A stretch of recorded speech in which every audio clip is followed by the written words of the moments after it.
Assalomu alaykum muhtaram prezident Shavkat Miromonovich.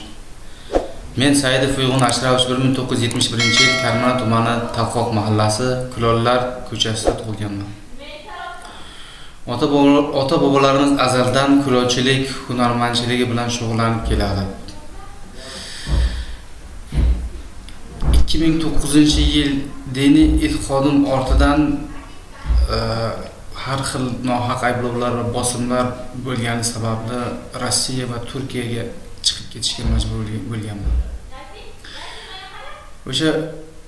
O'sha paytda viloyat ichki ishlar tergovchisi Mehmonov Otabek tomonidan to'qima soxta ayblovlar bilan jinoiy ish ochilib, qidiruvga qo'yilganman.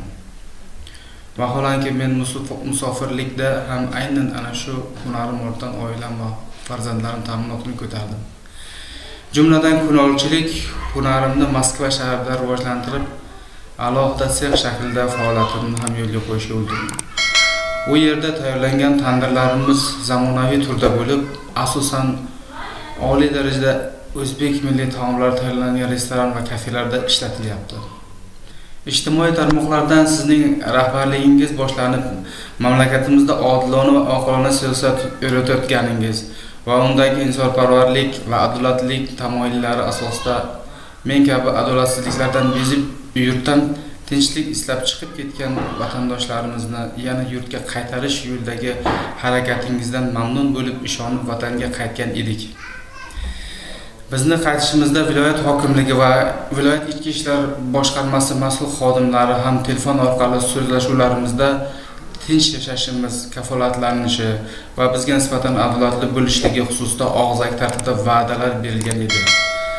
Biroq qaytganimizdan so'ng yana tergov, yana fitna uyushtirilishi va yana soxta ayblovlar uchun javobgarlik harakatlari bizga nisbatan qo'llanishi davom etayotir. Vaholanki bizga va'da qilingan adolatli va kechirimli bo'lish siyosati amalda mavjud ekan, unda tergov va sud jarayonlariga hojat bormikan? Ochig'i, viloyat ichki ishlar boshqarmasi tergovchisi Umid Narzullayev tomonidan olib borilayotgan tergov jarayonlarini adolatli kechayotganidan ham shubhadaman. Chunki hamon menga nisbatan tuhmat va bo'xtonlardan iborat soxta ko'rsatmalar yig'ilayotganidan xabardorman. Vaholanki men tobora yo'qolib borayotgan ota-bobolarimizdan meros kulolchilik, hunarmandchilikni rivojlantirish va yoshlarga o'rgatish borasida amaliy ishlar qilish uchun harakat boshlayotgan edim.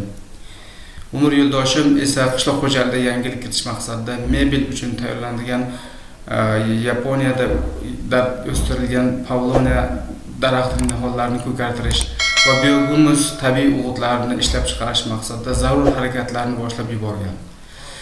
Bizning bu kabi oilaviy faoliyatimiz va harakatlarimizni mutasaddilarimiz hech yo'qsa oilaviy xotirjamligimizni ta'minlash orqali qo'llab-quvvatlab turishsa, yanada maqsadga muvofiq bo'lar edi.